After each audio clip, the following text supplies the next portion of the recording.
வணக்கம். செந்தணலின் பிரதான செய்திகள். விரிவான செய்திகளுக்கு முன் தலைப்புச் செய்திகள். நாடளாவிய ரீதியில் சிறப்பாக கொண்டாடப்பட்ட பொங்கல் திருநாள். அரசு மருத்துவ அதிகாரிகள் சங்கம் விடுத்துள்ள எச்சரிக்கை. இளைஞர்களை தலைக்கவசத்தால் தாக்கிய போலீசார், குருக்கள் மடத்தில் பதற்றம். இலங்கையில் பலருக்கு ஏற்பட்டுள்ள ஆபத்து, உங்களுக்கு தெரியாமலேயே நடக்கும் மோசடி. யாழில் சூட்கேஸில் கஞ்சா கடத்தல், போலீசாரை கண்டதும் தப்பியோடிய இளைஞர்கள். கிண்ணியாவில் மின்சாரம் தாக்கி மாணவன் பரிதாபமாக பலி. தனிப்பட்ட தகராறால் பலியான உயிர், பொல்லால் தாக்கப்பட்டு ஒருவர் கொடூர கொலை. யாழில் கோர விபத்தில் இளைஞர்கள் 2 பலி. புது வருடம் ஆரம்பமாகி 13 நாட்களில் வீதி விபத்துகளால் 82 பேர் மரணம். இலங்கையின் வானிலையில் இன்று முதல் மாற்றம், அதிகரிக்கும் காற்றின் வேகம். புடினை அடக்க ட்ரம்பால் மட்டுமே முடியும், போலந்து ஜனாதிபதி அதிரடி. பெரும் பதற்றத்தில் ஈரான், முழுமையாக முடங்கியுள்ள இணைய சேவை, உள்நுழைந்துள்ள மஸ்கின் ஸ்டார்லிங். தொடர்வன விரிவான செய்திகள். யாழ்ப்பாணம் வடமராட்சி ஸ்ரீ வள்ளிபுர ஆழ்வார் ஆலயத்தில் உழவர் திருநாளாம் தை திருநாள் பொங்கல் சிறப்பு பூஜைகள் சிறப்பாக நடந்து முடிந்துள்ளன. வடமராட்சி ஸ்ரீ வள்ளிபுர ஆழ்வார் ஆலயத்தில் ஆலய பிரதம குரு கணபதீஸ்வர குருக்கள் தலைமையில் பூஜைகள் நடைபெற்றுள்ளன. காலை 5 மணிக்கு ஆரம்பமாகி வசந்த மண்டப பூஜைகள் இடம்பெற்று வள்ளிபுர ஆழ்வார் உள்வீதி உலா வந்து பொங்கல் மற்றும் விசேட பூஜைகள் நடந்து முடிந்துள்ளதாக கூறப்படுகின்றது. அரசாங்க மருத்துவ அதிகாரிகள் சங்கம் எதிர்வரும் 23ஆம் தேதி முதல் நாடளாவிய ரீதியில் தொடர்ச்சியான தொழிற்சங்க நடவடிக்கையில் ஈடுபட தீர்மானித்துள்ளது. சுகாதார சேவை மற்றும் மருத்துவர்களின் பிரச்சினைகளை தீர்ப்பதற்காக அரசாங்கம் செய்து கொண்ட ஒப்பந்தங்களை நடைமுறைப்படுத்த தவறியதன் காரணமாக இந்த முடிவு எடுக்கப்பட்டுள்ளதாக அரசாங்க மருத்துவ அதிகாரிகள் சங்கத்தின் ஊடக பேச்சாளர் டாக்டர் சமில் விஜயசிங் தெரிவித்தார். எதிர்வரும் 23ஆம் தேதியன்று நாடளாவிய ரீதியில் உள்ள அனைத்து வைத்தியசாலைகளிலும் தொடர்ச்சியாக பணி நிறுத்தம் செய்யப்படும். அதன் பின்னரே எதிர்வரும் காலங்களில் எடுக்கப்படும் தொழிற்சங்க நடவடிக்கை தொடர்பில் தெளிவுபடுத்தப்படும்.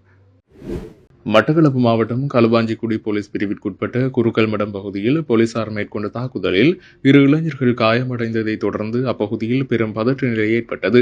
நேற்றிரவு 10 மணியளவில் குருக்கள் மடம் முருகன் ஆலய வீதியில் மோட்டார் சைக்கிளில் சென்ற இளைஞர்களை அங்கிருந்த போக்குவரத்து போலீசார் டோர்ச் லைட் அடித்து நிறுத்த முற்பட்டுள்ளனர். இதன்போது மோட்டார் சைக்கிளை நிறுத்தாமல் சென்ற இளைஞர்களை வழிமறித்த போலீசார் அவர்களை தலைக்கவசத்தால் தாக்கியதாக கூறப்படுகின்றது. தாக்குதலுக்குள்ளான இளைஞர்கள் மோட்டார் சைக்கிளில் இருந்து கீழே விழுந்த பின்னரும் போலீசார் அவர்களை தொடர்ந்து தாக்கியதாக அப்போது இளைஞர்கள் குற்றம் சுமத்தியுள்ளனர். காயமடைந்த இளைஞர்கள் உடனடியாக செட்டிப்பாளையம் வைத்தியசாலையில் அனுமதிக்கப்பட்டனர். இச்சம்பவத்தை தொடர்ந்து குருக்கள் மடம் பகுதியில் பெருமளவான இளைஞர்கள் திரண்டதால் பதற்றம் உருவானது. இதனைத் தொடர்ந்து கார் மற்றும் போலீஸ் வாகனங்களில் மேலதிக போலீசார் அங்கு வரவழைக்கப்பட்டனர். இதன்போது போலீசாருக்கும் அங்கு திரண்டிருந்த இளைஞர்களுக்கும் இடையில் கடும் வாக்குவாதம் ஏற்பட்டது.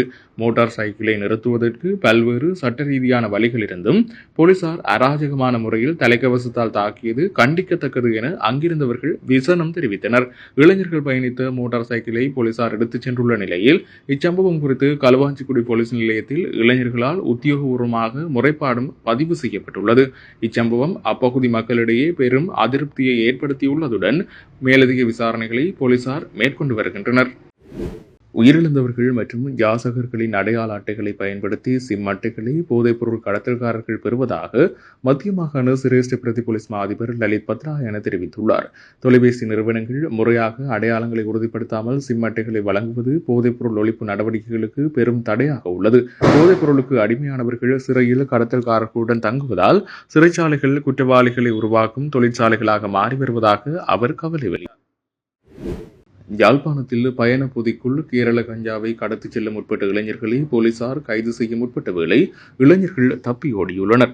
வடமராட்சி திக்கம் பகுதியில் 2 இளைஞர்கள் மோட்டார் சைக்கிளில் கேரள கஞ்சாவை கடத்திச் செல்வதாக போலீசாருக்கு கிடைத்த ரகசிய தகவலின் அடிப்படையில் மோட்டார் சைக்கிளில் பயணித்த 2 இளைஞர்களை போலீசார் வழிமறித்துள்ளனர். அதனை அடுத்து இளைஞர்கள் 2 மோட்டார் சைக்கிளையும் தாம் எடுத்துச் சென்ற பயண பொதியையும் கைவிட்டு தப்பிச் சென்றுள்ளனர். கைவிட்டு சென்ற பயண பொதியை போலீசார் சோதனை செய்த போது பொதி செய்யப்பட்ட நிலையில் சுமார் 12 கிலோ கஞ்சாவை மீட்டுள்ளனர். மீட்கப்பட்ட கஞ்சா மற்றும் மோட்டார் சைக்கிள் என்பவற்றை பருத்தித்துறை போலீஸ் நிலையத்திற்கு எடுத்துச் சென்றுள்ள போலீசார் சென்ற 2 கைது செய்ய நடவடிக்கை எடுத்துள்ளனர். திருகோணமலை கிண்ணியா போலீஸ் பிரிவிற்குட்பட்ட காக்காமுனை பிரதேசத்தில் நேற்று மாலை மின்சாரம் தாக்கி சிறுவன் ஒருவன் உயிரிழந்துள்ளார்.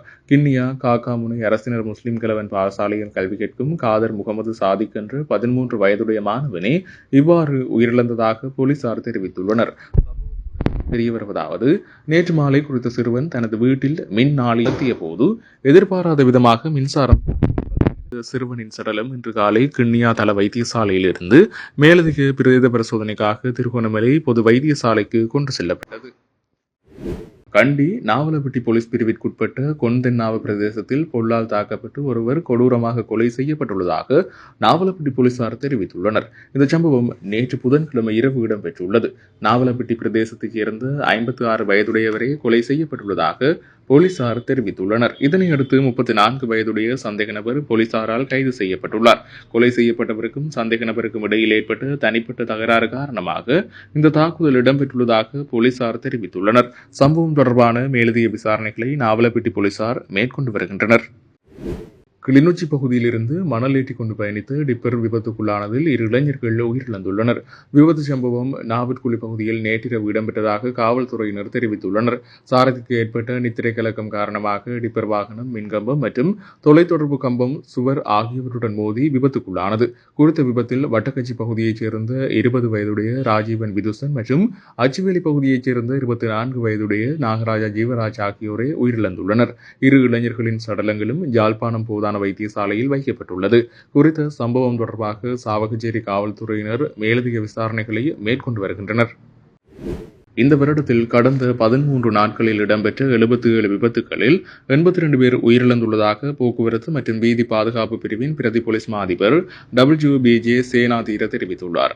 இவ்வாறு இடம்பெற்ற விபத்துகளில் பெரும்பாலானவை மது போதையில் வாகனம் செலுத்தியமையால் ஏற்பட்டதாகவும் சுட்டிக்காட்டியுள்ளார். இந்த ஆண்டின் முதல் 13 நாட்களில் மாத்திரம் 77 பாரிய வீதி விபத்துகள் பதிவாகியுள்ளன. இந்த விபத்துகளின் விளைவாக மொத்தம் 82 பேர் உயிரிழந்துள்ளனர்.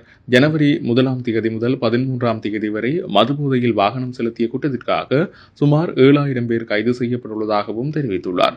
தற்போது மது போதையை பரிசோதிப்பதற்காக 75,000 புதிய கருவிகள் விநியோகிக்கப்பட்டு சோதனைகள் தீவிரப்படுத்தப்பட்டுள்ளன. மதுவை தவிர ஏனைய போதைப் பொருட்களை பயன்படுத்தி வாகனத்தை செலுத்துபவர்களை கண்டறியும் முன்னோடி திட்டம் தற்போது கொழும்பு பகுதியில் நடைமுறைப்படுத்தப்பட்டு வருவதாகவும் குறிப்பிட்டுள்ளார். இந்த விசேட பரிசோதனையின் மூலம் 12 வகையான போதைப் பொருட்களை கண்டறிய முடியும். பேருந்து ஓட்டுநர்கள் மற்றும் ஏனைய சாரதிகளை வீதியிலேயே பரிசோதனைக்கு உட்படுத்தும் வகையில் தேசிய மருத்துவ நிறுவனத்தின் உதவியுடன் நடமாடும் போதைப்பொருள் பரிசோதனை ஆய்வகங்களை பயன்படுத்த திட்டமிட்டுள்ளதாகவும் மேலும் தெரிவித்துள்ளார். நாட்டில் காணப்படும் மழையுடனான வானிலை இன்று முதல் குறைவடையும் என எதிர்பார்க்கப்படுவதாக வளிமண்டலவியல் திணைக்களம் எதிர்வு கூறியுள்ளது. களுத்துறை, காலி, மாத்தறை மற்றும் ரத்தினபுரி மாவட்டங்களில் சில இடங்களில் பிற்பகல் 2 மணிக்கு பின்னர் மழையோ அல்லது இடியுடன் கூடிய மழையோ பெய்யக்கூடிய சாத்தியம் காணப்படுகின்றது. நாட்டின் ஏனைய பிரதேசங்களில் பிரதானமாக சீரான வானிலை நிலவும் என எதிர்பார்க்கப்படுகின்றது. வேல்ஸ், சப்ரகமுவ, மத்திய மற்றும் வடமேல் மாகாணங்களிலும் காலி மற்றும் மாத்தறை மாவட்டங்களிலும் சில இடங்களில் அதிகாலை வேளையில் பனிமூட்டமான நிலை காணப்படும் என எதிர்பார்க்கப்படுகின்றது. கொழும்பிலிருந்து காலை ஊடாக மாத்தறை வரையான கரையோரத்திற்கு அப்பாற்பட்ட கடற்பரப்புகளில் சில இடங்களில் மாலையில் அல்லது இரவில் மழையோ அல்லது இடியுடன் கூடிய மழையோ பெய்யக்கூடிய சாத்தியம் காணப்படுகின்றது. நாட்டை சூழவுள்ள கடற்பரப்புகளில் காற்றானது வடகிழக்கு திசையிலிருந்து வீசக்கூடும். காற்றின் வேகமானது மணத்தியாலத்துக்கு 25 தொடக்கம் 35 கிலோமீட்டர் வரை காணப்படும் என எதிர்பார்க்கப்படுகின்றது. கொழும்பிலிருந்து புத்தளம் ஊடாக மன்னார் வரையான கரையோரத்திற்கு அப்பாற்பட்ட கடற்பரப்புகளிலும் ஹம்பாந்தோட்டிலிருந்து பொத்துவில் வரையான கரையோரத்திற்கு அப்பாற்பட்ட கடற்பரப்புகளிலும் காற்றின் வேகமானது அவ்வப்போது மணத்தியாலத்துக்கு 45 கிலோமீட்டர் வரை அதிகரிக்கக்கூடிய சாத்தியம் காணப்படுகின்றது. கொழும்பிலிருந்து புத்தளம் ஊடாக மன்னார் வரையான கரையோரத்திற்கு அப்பாற்பட்ட கடற்பரப்புகளும் ஹம்பாந்தோட்டையிலிருந்து பொத்துவில் வரையான கரையோரத்திற்கு அப்பாற்பட்ட கடற்பரப்புகளும் அவ்வப்போது ஓரளவு கொந்தளிப்பாக காணப்படும் என எதிர்பார்க்கப்படுகின்றது. நாட்டைச் சூழவுள்ள ஏனைய கடற்பரப்புகள் சாதாரண முதல் மிதமான அலைவரை காணப்படும் என எதிர்பார்க்கப்படுகின்றது. இனி சர்வதேச செய்திகள். ரஷ்ய ஜனாதிபதி விளாடிமிர் புட்டினின் அச்சுறுத்தலை எதிர்கொள்ளும் திறன் கொண்ட ஒரே தலைவர் அமெரிக்க ஜனாதிபதி டொனால்ட் ட்ரம்ப் மட்டுமே என போலந்து ஜனாதிபதி கரோல் நவ்ரோக்கி தெரிவித்துள்ளார். இது தொடர்பில் மேலும் தெரிவித்துள்ள அவர், போலந்தையும் மத்திய மற்றும் கிழக்கு ஐரோப்பாவையும் ரஷ்யா அச்சுறுத்தி வருகிறது. ட்ரம்பால் மட்டுமே இந்த பிரச்சனையை தீர்க்க முடியும். அதேபோல் உக்ரைன் போரையும் அவரால் முடிவுக்கு கொண்டு வர முடியும். கடந்த செப்டம்பரில் உக்ரைனிலிருந்து ஆளில்லா விமானங்கள் போலந்திற்குள் நுழைந்தது அசாதாரண சூழ்நிலை. எந்த ஒரு நேட்டோ உறுப்பு நாடும் இந்த அளவில் ட்ரோன் தாக்குதலை சந்தித்தது இல்லை. அப்போது டைபூன் ஜெட் விமானங்களை அனுப்பி உதவிய பிரிட்டனுக்கு நன்றி. ஐரோப்பாவின் பாதுகாப்புக்கு இன்னமும் அமெரிக்கா உத்தரவாதம் அளித்து வருகின்றது. போலந்துக்கும் இங்கிலாந்துக்கும் உள்ள உறவானது மிகவும் முக்கியமானது. போலந்தில் நிலைநிறுத்தப்பட்டுள்ள பிரிட்டிஷ் வீரர்களுக்கு நான் நன்றி தெரிவித்துக் கொள்கிறேன். அடுத்த ஆண்டு G20 மாநாட்டை பிரிட்டன் நடத்துகிறது. அப்போது போலந்தை பிரிட்டன் அழைக்கும் என்று நம்புகிறேன் என அவர் தெரிவித்துள்ளார். ஈரானில் அரசுக்கு எதிரான போராட்டங்கள் தீவிரமடைந்து வரும் நிலையில் அந்நாட்டு அரசாங்கம் இணைய சேவையை முழுமையாக முடக்கியுள்ளது. இந்த இக்கட்டான சூழலில் எலோன் மஸ்கின் ஸ்டார்லிங் செயற்கைக்கோள் இணைய சேவை ஈரானியர்களுக்கு ஒரு முக்கிய தகவல் தொடர்பு சாதனமாக மாறியுள்ளது. ஈரானில் நிலவும் அசாதாரண சூழலை கருத்தில் கொண்டு ஸ்டார்லிங் நிறுவனம் அங்குள்ள பயனாளர்களுக்கான மாதாந்திர சந்தா கட்டணத்தை தள்ளுபடி செய்துள்ளதாக தகவல்கள் வெளியாகியுள்ளன. கட்டணம் செலுத்தாத நிலையிலும் தங்களுக்கு இணையம் கிடைப்பதாக ஈரானில் உள்ள பல பயனாளர்கள் BBC பாரசீக சேவையிடம் உறுதிப்படுத்தியுள்ளனர். ஈரானில் ஸ்டார்லிங் கருவிகளை பயன்படுத்துவது சட்டவிரோதமானது. இதை பயன்படுத்துபவர்களுக்கு 2 ஆண்டுகள் வரை சிறை தண்டனை விதிக்கப்படலாம். போராட்டங்கள் மற்றும் வன்முறை ஒடுக்குமுறை குறித்த வீடியோக்கள் வெளியாகும் பகுதிகளில் கட்டடங்களின் மேற்கூரைகளில் ஸ்டார்லிங் ஆண்டனாக்கள் உள்ளனவா என ஈரான் பாதுகாப்பு படையினர் தீவிரமாக சோதனையிட்டு வருகின்றனர். இத்துடன் செய்திகள் நிறைவடைகின்றன. வணக்கம்.